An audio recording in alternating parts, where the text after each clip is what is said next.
Hello everybody and welcome to Wallingford for our tasting video on ports. I'm just going to do a very quick tasting following up on something that we did in person where I take two ports and talk to you very briefly about the difference between a ruby and a tawny.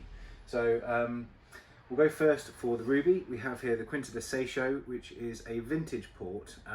It's a Quinta vintage, which means it was from a single vineyard that ripened particularly well one year, where the whole Sandeman estate didn't necessarily. So what that tends to mean is that they're designed to be ready to drink a little earlier. So 2013 is actually relatively recent in port terms. And this is a ruby port. Now ruby ports, they spend a little time aging in large old oak barrels for about 2.5 years, and then they're bottled. So with vintage ports, most of their aging is done in bottle. And you can see here, it's a very, very deep bluey red colour, sort of verging on the kind of black. Very youthful, really berry focused. So that we can see the two together, and I'm also going to pour the second wine, which is a tawny port. This one is a 20-year-old tawny port, which means that the various wines that have been blended together have an average age of roughly 20 years.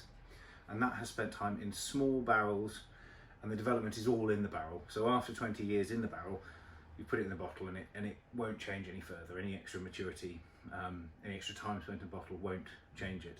But what you can see, especially if I hold them side to side, is the vintage, that deep sort of purpley red, and on the left this sort of browny tinged red, much paler, much more see-through, because the colour has dropped out of it in the barrel, and then when it's bottled it's this lovely kind of nut brown colour. The difference between the two,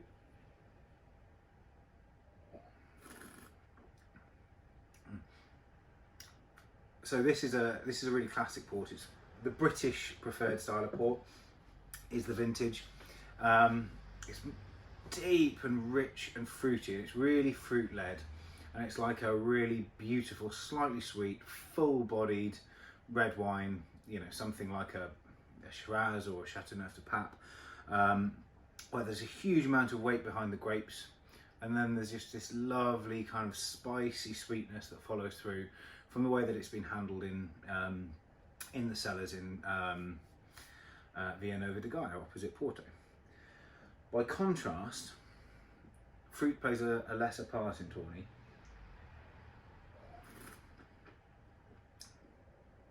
Or at least the fruit is kind of dried fruit and rich baked fruit, but there's real nutty caramel flavour as well. So where you've got this sort of kind of clear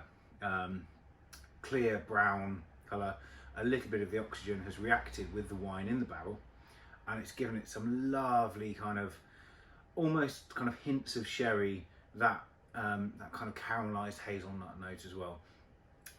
Two totally different types of port. The difference, yeah, ruby can be late bottle vintage, it can be vintage, it can just be labelled as ruby. Whereas tawny is tawny or Collietta, and that's all it will ever be. So those are the two different types. The Quinta de Seixo is in at $31.99 at the moment, which is, I think, a really, really fabulous price for a properly made, delicious ruby port. This is one of my favourite things in the whole shop. It's £54, but it is a true wonder. I'll be tasting that for the rest of the evening. I highly recommend, if you get a chance, I believe it's open in both shops just for the moment, come and have a small taste and see if you can resist it. So thank you for watching. Cheers.